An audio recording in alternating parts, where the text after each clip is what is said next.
Hello and welcome to ABC's of Parenting Adult Children podcast. My name is James Moffitt, and I'll be your host. I'm doing good. Steve Ward, but I'm doing awesome. Thanks, James.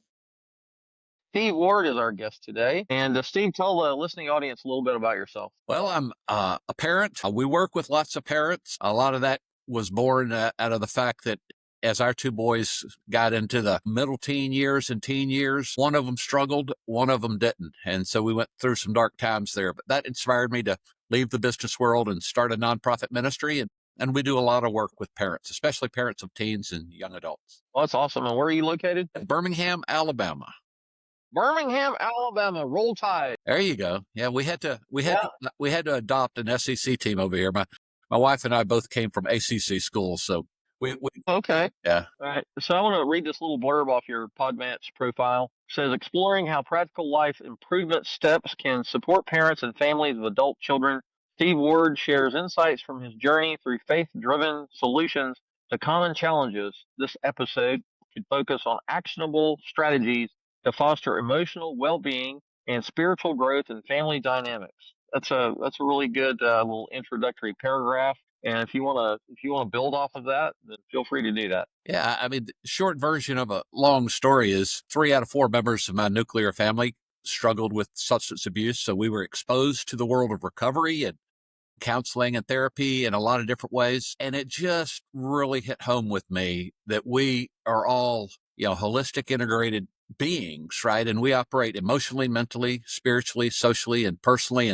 But most of us don't pay attention to how do we live life better. So our family journey inspired me to do a lot of research on that and write my first book. And that put me on a road. So 7 years ago, I left the business world to start a nonprofit ministry to help other people live life better. Well, that's wonderful. How long have y'all been married? We've been married 38 and a half years. Pretty cool. Wow. Yeah. Yeah, we just celebrated 30th month. Good for you. Good for you. Yeah. She hasn't killed me yet. Yeah, there you go. Progress. And this was a big She year. hasn't changed. We had our first grandchild this year, so that was pretty awesome. Wow. Yeah. That is awesome. Yeah. It's especially meaningful because the son who had that daughter is the one who for a decade or so kind of went down a dark road. So it's just unbelievably meaningful to see him as a dad now. So do you feel comfortable talking about his journey a little bit? Yeah, I'm pretty comfortable talking about almost everything. And when I talk about him or my wife, it's all cleared with them. So I've been telling our stories for a while. His journey was, growing up in elementary, just the best kid possibly could imagine. And he was a good athlete. He was popular. He was smart. When he was about going into middle school, we moved from one city. We moved from Orlando back to Atlanta. I've lived in Atlanta a few times. And so he went to a new school, and a lot of the kids there had known each other since kindergarten. So he had to form a new peer group, and those he chose happened to be some that were making some bad decisions, including drugs and alcohol.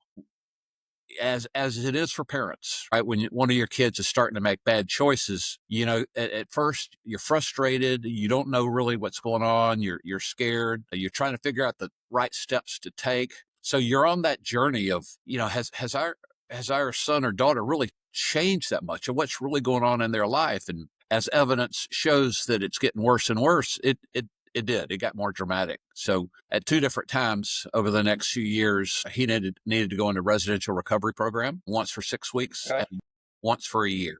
And I'm sure some of your listeners have been in that position when a parent has to take their son or daughter to a program like that, and they're going to be gone for a year. That's a emotional time. It means a lot, but a lot of details in between of what it was like. But over a period of 8 or 9 years, it was a struggle. God bless him. He's doing very well now. Good. That's wonderful to hear. And yeah, we our listening audiences are I would imagine, parents with kids from between the ages of 18 and 30. We also talk about the preteen and teen years as well. But transitioning from being a teenager to an adult is a challenging time for anybody, even in the best of circumstances. Yeah. Discussed in many occasions on this podcast about how while the adult child is transitioning from being a teenager into being an adult and developing their frontal lobe, like sometime around the age of 25, 26, 27, or whatever. Parents have to transition as well. Parents go from the authoritative, I'm in your face, and I'm, controlling a lot of your life, telling you when to brush your teeth, take a shower, go to bed, get off the screen, do your homework, blah, blah, blah. And we transition into more of a mentor and support role. And sometimes parents have to develop a little extra emotional intelligence and learn how to transition themselves. And I think that's a difficult stage for parents. And so we talk a lot about that as well on the podcast episodes. Yeah, well, we think a lot alike, because we teach and write and have resources on just those areas. And I absolutely agree with everything you said. I mean, our kids are going through massive changes. Yeah, starting in the preteens, so you have the preteens into the teens. But then, as you said, they go through another stage. And parents need to understand that means they need to change. And I love the terms you used. I mean, when they're earlier, right? We go through a period where we're a teacher, and then hopefully along the ways we become a coach, and then that merges slowly into, as you use the word mentor. I use the word coach as kind of an in between stage, because there's a period of time, right, where you are trying to help your kids not only learn practical life skills, but practice them as well. And sometimes that Right. takes demonstration and being there with them. But it's hard for parents. Parents are busy. They have a lot going on. Many of them, may have underestimated the challenges that their kids are going to be facing. And depending on what their schedule is like, maybe they haven't been able to devote some time to maybe studying what really works out there in parenting and seeing what the experts say. So we've tried to do a lot of that work for parents, understanding that time is a constraint for them. So we try to take a lot of the best practices from the worlds of parenting, personal development, wellness, recovery, the Bible, and make them easy to understand so that busy parents can know what to do and take the most important steps at each of those stages. But you're right. Right. I agree with how you described it. Hey, and I also think that one of the things that parents struggle with is that how do we parent? We parent the way we were parented. Unless you're smart and you do a little introspection and look at the how you were raised, and I think all of our parents did the best they could with what they had, right? Well, I recognized immediately that I didn't want to be heavy-handed or as strict as my parents were to me and my sister, and so I knew that I think it was Dr. James Dobson was the person that I leaned on and listened to. He was a giant of the faith back in those days, probably still is. And so anyway, I listened to a lot of his parenting advice, and I tried to model myself as much as I could and get away from the negative, heavy-handed, authoritative type of practices that my mom and dad both had. He was a drill sergeant for 26 years. My mother was Austrian. She was of European descent. They didn't have latchkey kids in Europe. Grandparents lived in the same household and helped to raise the children. It was like a village raising the kids, right? And it takes a village to raise the kids. And I think one of the things that parents get caught up in is that, we're parenting our children. It's hard baked into our psyche, our psychology. That's the only way we know because you don't get a manual, right? So if you're not careful, you're going to make the same mistakes. And so we have to break those generational bonds that are there, generational mistakes. And another thing is I think parents, we have an idea in our head of who we think our children are going to become. Like my dad wanted me to be the TV man in Quinlan, Texas. He had a little side gig that when he got through with his 8 to 5 job, he came home and he had a storage building out in the backyard and he worked on TVs, back in the 70s, back when they had vacuum tubes and he had all these big testing equipment and I helped him with it a lot. But he wanted to pass that down to me. He wanted me to take that over. He wanted me to inherit that. And I was like, no, I have no desire to. I watched him do that. And I was like, no. Of course, I didn't say that to him like that. I was just like, at some point, I was like, I'm not really interested in that, Dad. I know looking back, hindsight's 2020, and I'm sure that probably hurt his feelings a little bit. Because our parents, as parents, we want to provide a direction for the kids to go, right? They got to go somewhere. So we got to kind of nudge them out. One of the recurring topics that we have is failure to launch. And I have a child psychologist that's on our episodes quite frequently. He called it something else, something about I don't know. I forget what he called it, but it was something. It was a little bit more subtle and a little softer around the edges, right? But we have 18 to 30-year-olds that sometimes they just want to sit around the house and eat and sleep and play video games and get on social media, and we got to kind of nudge them and go, okay, well, we need to transition from that into a little more adult like role for you. And, think about going to school, go to a trade school, go to college, whatever. So we as parents, we kind of have to nudge them onto a path.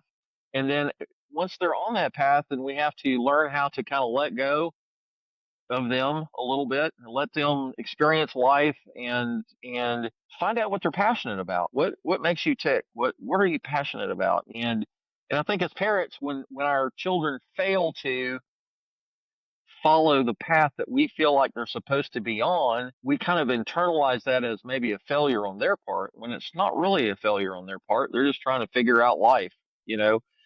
And there's a real difficult, complex balance there that has to be followed. In other words, we nudge them onto a path, get them started, give them some guidance, and then it's like mama bird pushing the bird out of the nest. Okay, so here's where you're at, and if you don't flap your wings and get some lift between now and the ground, you're gonna hit hard. So and luckily as parents, we're able to soften the trajectory of their launch to adult life. Hopefully, none of us want to.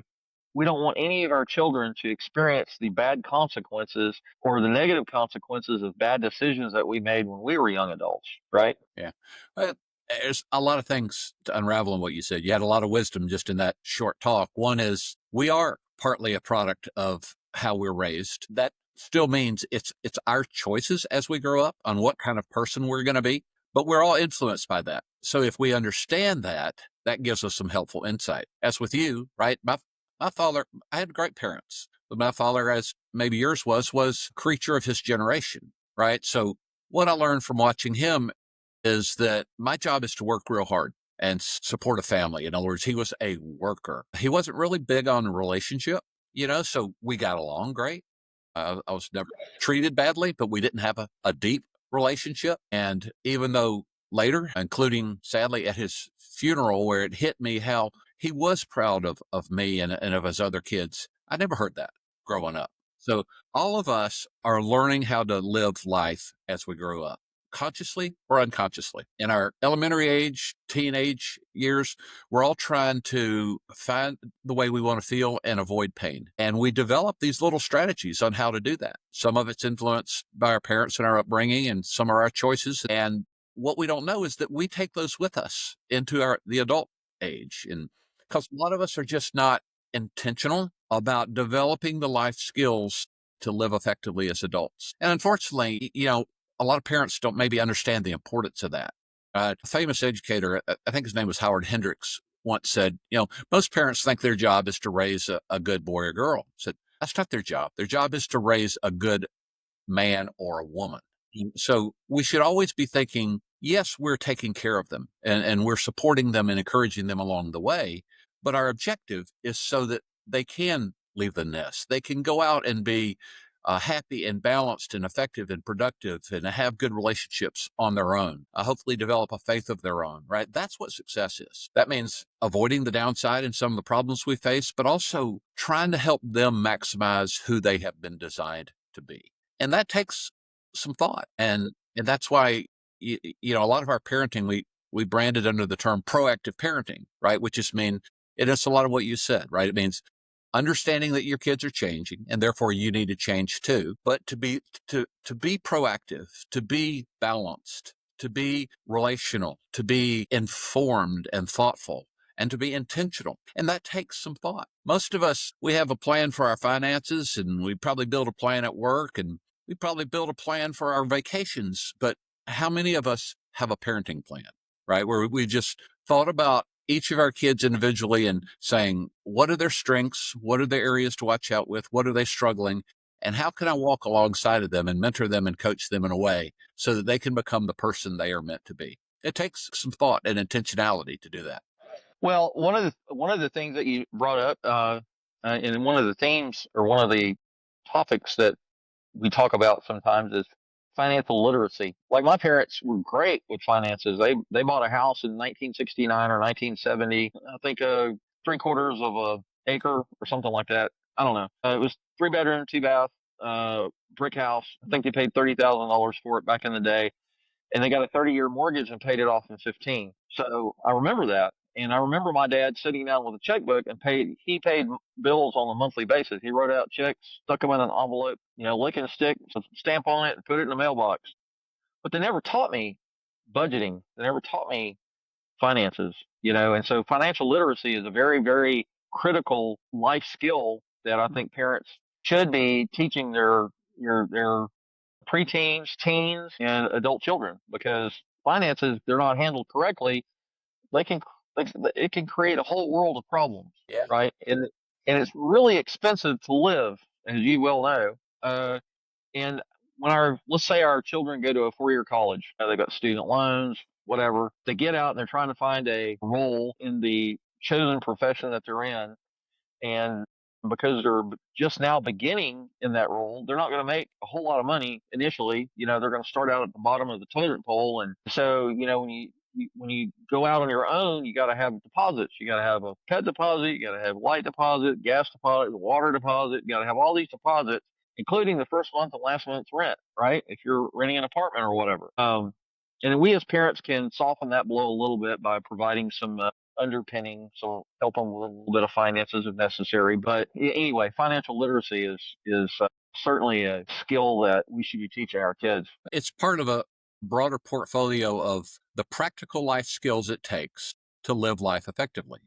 Financial literacy could be one of those. But even what's harder sometimes for parents to grasp is that there are emotional skills, right? We hear about emotional intelligence. There are social skills. There are mental skills. How do we deal with our thoughts? How do we make choices? We have personal skills, intentional about what we're doing. Are we working on those things that are important? I would even suggest that there are spiritual life skills, right? And on their own, people are trying to cope with life, so they're going to make that stuff up. But parents can be incredibly helpful in helping guide their kids to develop those life skills. I think parents, in many ways, are the heroes of our generation. So I'm very, very pro parents. Because of my respect and love for parents, I also have to be real with them sometimes, right? Is that we can let our busyness and distraction become our worst enemy at times. And, there's too many parents, who, they measure the success of raising their kids with, I'll say, with 3 key metrics. Now, I'm not saying they're actually conscious of it, but they're thinking, okay, are they doing okay in school? Right. Are they engaged in some activity, whether it be band or sports or whatever? And the third is, are they creating any problems, for us? And if those 3 metrics seem to be going okay, they think everything's okay. You know, that may or may not be the case. Our kids may be dealing with anxiety, but they're scared to talk about it. They may feel disconnected from their peers. They may not understand what kind of person they're growing up to be, and so that gives them a good degree of frustration. They may think that the future seems bleak at times, so they're hopeless. And when those are the cases, they're human beings, right? People do what they do for a reason. They're going to look for a way to feel the way they want to feel. Right. And that could either be through the people they hang around, the behaviors they do, or the substances they take. I mean, getting into substance abuse, right? It sounds funny, but that's a very logical choice. 16 and you don't have a sense of identity yet, and you really want to fit in, and you feel left out, you feel disconnected, and guess what? You find drinking alcohol or smoking weed or something like that gives you a connection to a group of people, and it makes you feel good for a while. So we do what we do for a reason, and parents just need to be very aware and conscious that that's going on with or without their involvement. I need to step away for about 2 minutes. No worries. I'll be right back. Okay. And I'll be able to cut this out when I edit the video, All so right. don't worry about that. I'll be here. When I get back, I want to talk about the faith part, integrating faith and spiritual things into raising children. Okay. I'll be right back. All right. Sorry. No worries. Horrible timing. Good. Yep. All right. Yeah. All right. So we'll get back to it, and let's start talking about how integrating faith and spirituality into the proactive raising of our kids. Yeah. Well, As I mentioned before, we are kind of designed as integrated beings, right? That's how God created us to be, right? In Right. fact, yeah, how did he tell us to love him with all of our heart, soul, mind, and strength, and then to love others? Well, guess what? I just ticked off 5 areas that help define how we are designed. A heart, soul, mind, and strength, right? We are emotional beings. We have mental capabilities. We interact socially with other people. We have our will, which is our personal intentionality, and we're designed to interact with others. So it's a social connection skill. All those areas are important, but there's only one of them that's supernatural in nature, right? Which is our spiritual connection to God. So that's really the wild card in us as human beings and how our kids will develop and what their life is like. But it also influences our parenting, right? So, we need to understand that they are a mix of all these emotions. And Right. spouting the Bible at them or making sure they go to Sunday school and church and thinking that's going to lead them down the healthy spiritual path is a naive assumption. It may or may not. Those are good things to do, right? Very good things to do.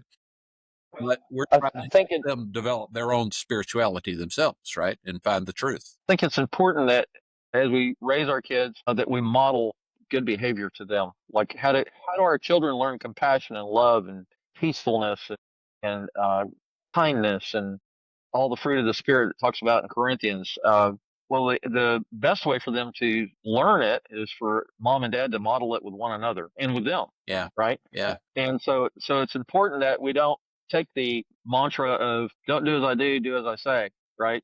That's the way my dad was. Like, you just do what you're told.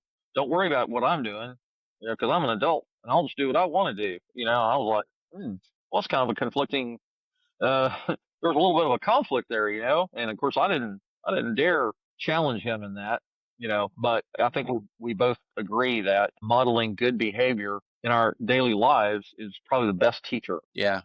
Well, I hope it's encouraging to parents, and it's meant to be to help them understand how big an influence they are. And this is very well proven, right? And it's been proven on the downside. Like even when teenagers are acting like they don't want to listen to their parents, which is a little bit natural for most teenagers, research shows over and over again that by far parents are the biggest influence on when, how, and to what degree our kids decide to drink and take substances. But on the upside as well, starting at an earlier age, even when they're young, pre-elementary into elementary, their understanding of God is going to be formed largely by how the parenting figures, their mom and dad, appear in their life, right? That's the person who has authority over them at that point. So they're going to partly form how they view God from how this authority figure that's in their life all the time interacts. And the example we set is absolutely huge. Just in terms of faith, right? I mean, if we, think that our kids will be more healthy being brought up in the church, so we dutifully drag them to Sunday school and church every week and think that's enough, but yet they don't see us living out a life of faith. And if we pray occasionally, it's a cursory, perfunctory pre-meal recited lesson, and we never pull out the Bible and we never reference our spirituality, and it doesn't seem to inform who we are, and we aren't kind and compassionate and serve others. Man, I hate to say it because like I said, parents are the heroes, but they need to know that's not a neutral position. They are modeling for their kids a life where God's not very important and we're all supposed to figure this out on ourselves, on our own. So it's absolutely critical, right? That we have a real, and when I say real, that includes vulnerable and transparent faith that we live out in front of our kids. That doesn't mean we're perfect. It doesn't mean we make mistakes. We're humans too. Kids understand that, but they are, especially when they get into the teenage years, they are incredibly adept at reading a lack of authenticity. And if we say one thing and live out another, our credibility just goes right through the floor. So Right. we've lost one of our biggest superpowers, right? Which is just the ability to model how to live life effectively when we aren't transparent and we don't set the right example for them. Right. Yeah. Transparency is very important, and being able to say you're sorry when you mess up. Yeah. You know, Yeah. I think it's important that we be humble enough to admit when we make a mistake and let the kids know that, okay, I didn't react right. I didn't react in a proper way. I my emotions got in the way, or because that's the way my dad was. He had a temper, and there were times with my kids that I reacted the same way he did with me. I had to backtrack and go, I didn't want to do that, but I did. I'm sorry. Yeah. Yeah. I mean, it's, again, I think one of the things I love hearing some of the comments of parents who come to our seminars or use our resources, because one of the things they say is to be freed from the burden of perfection is a wonderful release for them. And it also inspires them to say, I need to do my best, but I don't have to be perfect.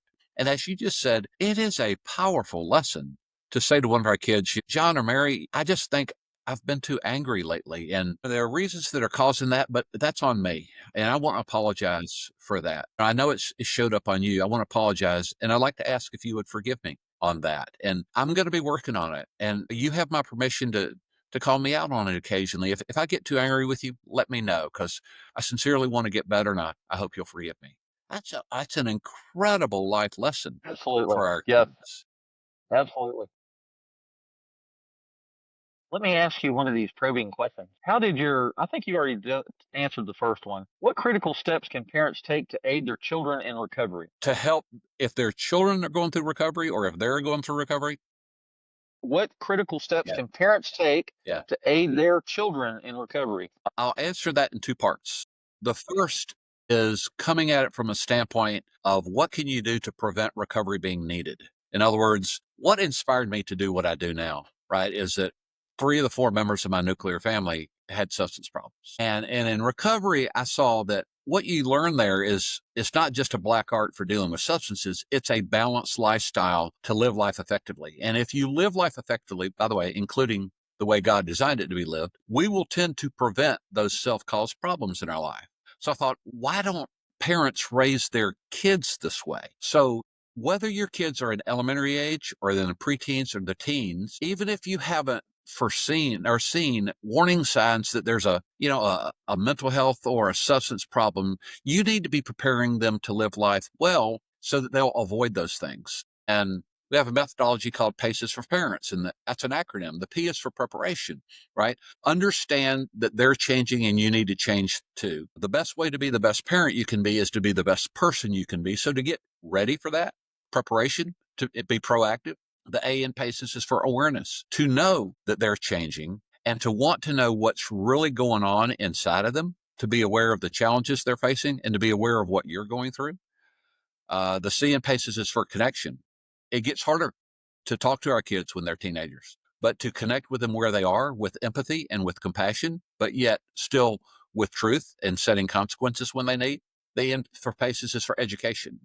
You're going to have to learn some new things and you're going to have to help them understand new things because they're facing challenges. And that might mean you need to pause from your busy schedule occasionally to go listen to a podcast or take an online course and make sure that you're developing the skills so that you can walk alongside with them. And then the S in PACES is for steps, meaning, do you have a plan in place? Doesn't have to be exhaustive. It doesn't have to be 10 pages, but have you thought for each of your kids, here's the challenge we're trying to help them walk through, and here's the opportunity we have to help them develop. And if we do these things, it will tend to help them do that. So my first answer is to think proactive and to help prevent those from happening. That said, sometimes stuff happens. Right. We have material for, and by the way, I would say this to a parent. You can be the best parent in the world and one of your kids could still struggle. Don't be shocked if that happens. It can happen to any kid. And let me say something else. You can make lots of mistakes and your kids can still turn out fine. I'm not trying to minimize the responsibility of parents, but I'm trying to say you don't have to carry the weight of the world on your shoulders. Just give it your best shot. Give it your best shot. And when you make a mistake, learn from it and get better. But when they start struggling, we have other material from just parenting teenagers. It's called parenting in a crisis. When, by the way, if you've been prepared, then you're not naive. You understand that when they're in the teenage years, the odds of them trying substances is huge. 3 out of 4 of them will. And they will certainly have friends who are doing it. And many of their friends will deal with anxiety and depression and hopelessness. That is reality. So if you're prepared for that, that means when they're a teen years, you need to be looking for things, right? You need to be looking for early signs of anxiety, as an example. And don't just say, well, Susie's going through a stage, she'll probably grow out of it. No, ask Susie, what's going on and ask her what's bothering her. And this is not one conversation. This is an ongoing dialogue and help, you know. So when they're moving into crisis mode, all of this has to accelerate in terms of its urgency, but also in terms of its specificity. For example, awareness. If you just start to feel like something's going on, there's probably a pretty good chance something is. Where there's smoke, Right. there very often is fire. And whether you call it parents' intuition or just you've observed enough little things over a period of time that you've seen a trend, you need to be aware. If you're starting to see things, you need to ratchet up your awareness, right? You need to very specifically be looking for warning signs and don't overreact if you see one or two things, right? Teenagers are going to do stuff, but look for a trend. Is their trend moving in a positive direction? So they're developing their own emotional aptitude and awareness, and they're making good choices. Are they trending upward or are they trending downward? And be really aware of that. And things like setting boundaries and consequences become more urgent and more specific, because if they're now making, for example, choices that include substances, the game has changed now, because these days they could be involved in driving under the influence for themselves or a friend, which is a life altering or life ending choice at times. These days, the number one cause of death now, starting at age 18, is one drug. It's fentanyl. And there's a lot of reasons why that is the case.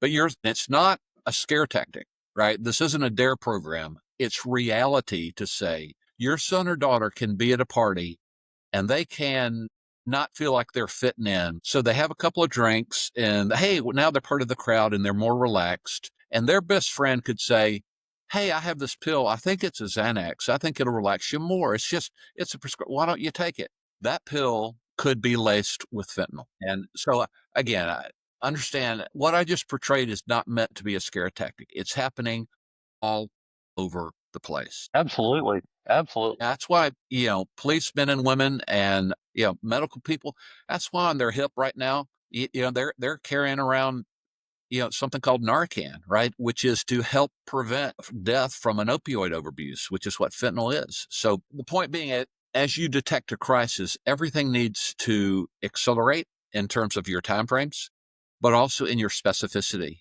But that doesn't mean, I would say, in the harshness of your tone.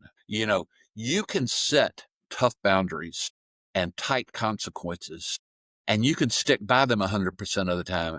And you can do that out of a position of love and caring and compassion.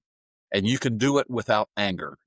I'm not saying it's easy, it can be hard, but parents in a crisis have to be willing to make tough choices. And that doesn't mean they have to be demanding or cruel or mean or yelling all the time. They can still do it from a position of compassion and love and calmness. But you have to be prepared for that, right?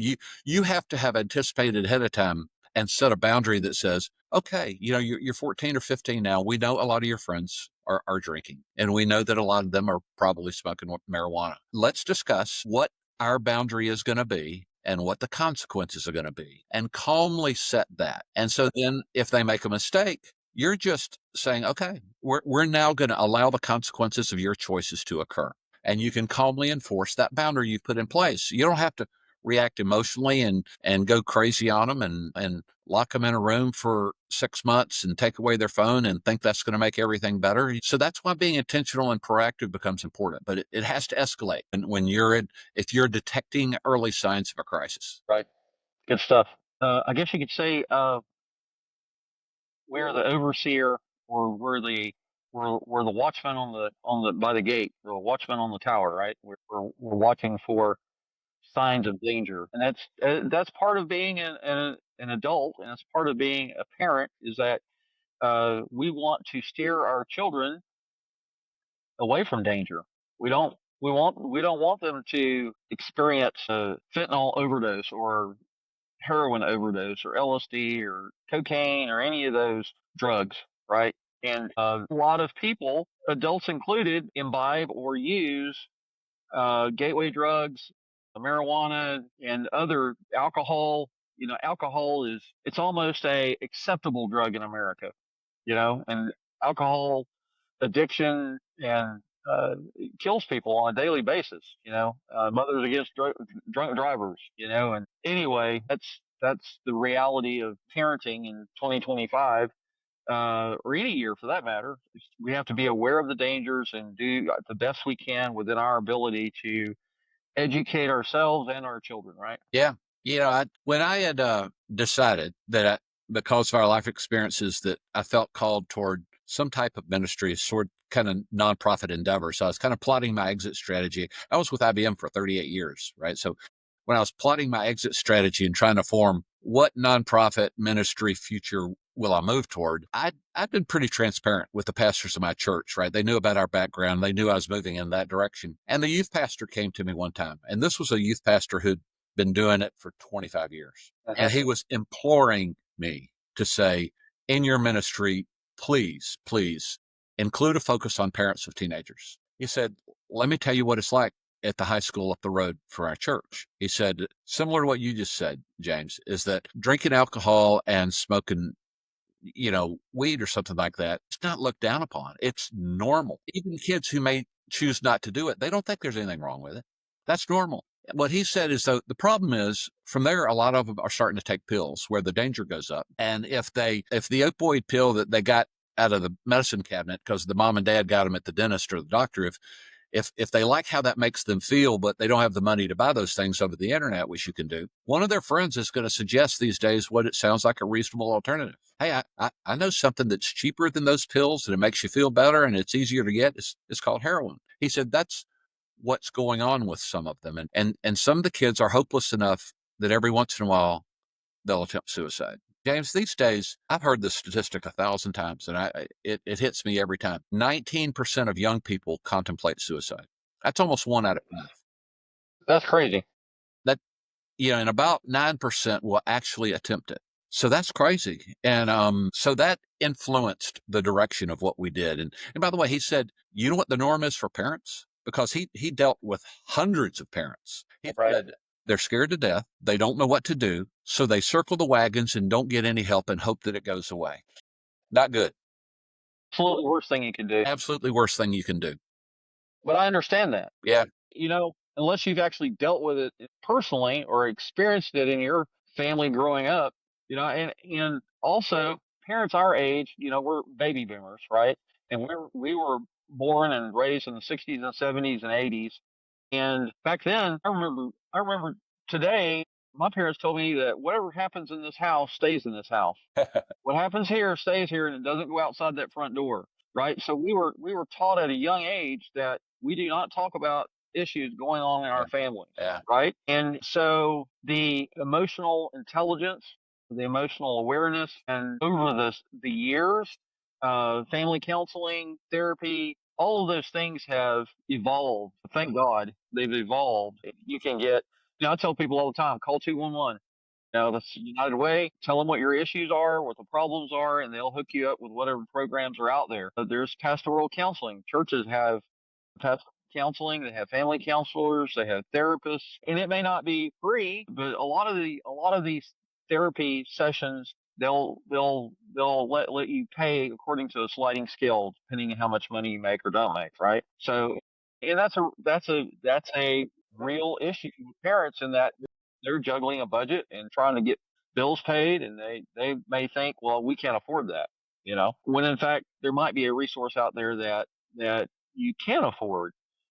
Sometimes it might even be free. Yeah. Well, you asked a little while ago, what are practical things that parents can have in mind during these stages?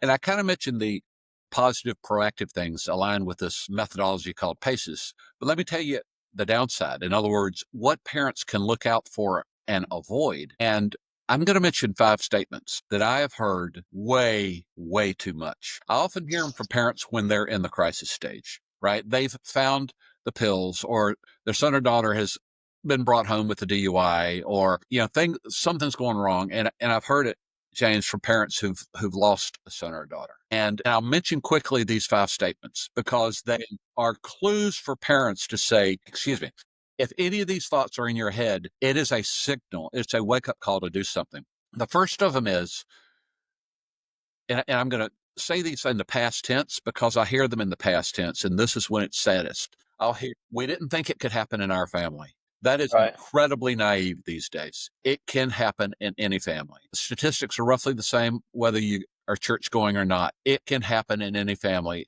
even if you're a great parent. So that's why preparation is needed. So don't think it can't happen in your family. Right. Second is when Johnny or Susie was struggling, we didn't know their situation was that bad.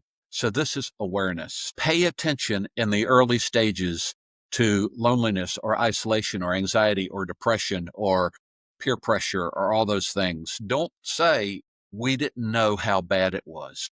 Pay attention, talk to them, listen some more, and do that.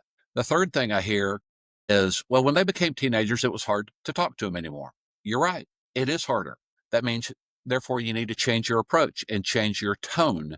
And it's not just to become their friend and their buddy, but it is to listen with empathy, to try to understand their world as they are feeling it.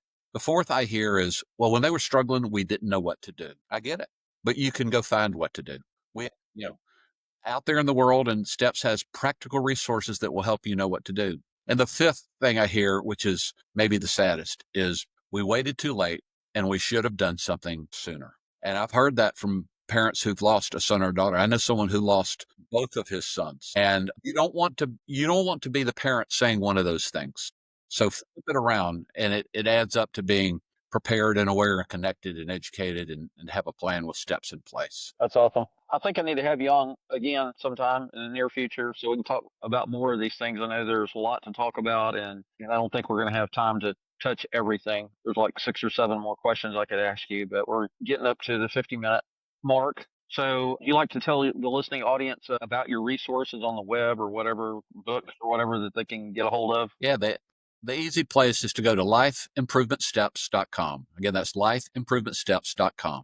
And they'll very easily be able to see a set of resources we call online toolkits for proactive parenting. They can see a easy to use online course on raising teenagers, parenting in a crisis, biblical parenting, parenting kids, grandparenting, improving your relationships, and things like that. And not laborious, text heavy things to go through, but short, easy to consume videos, practical things.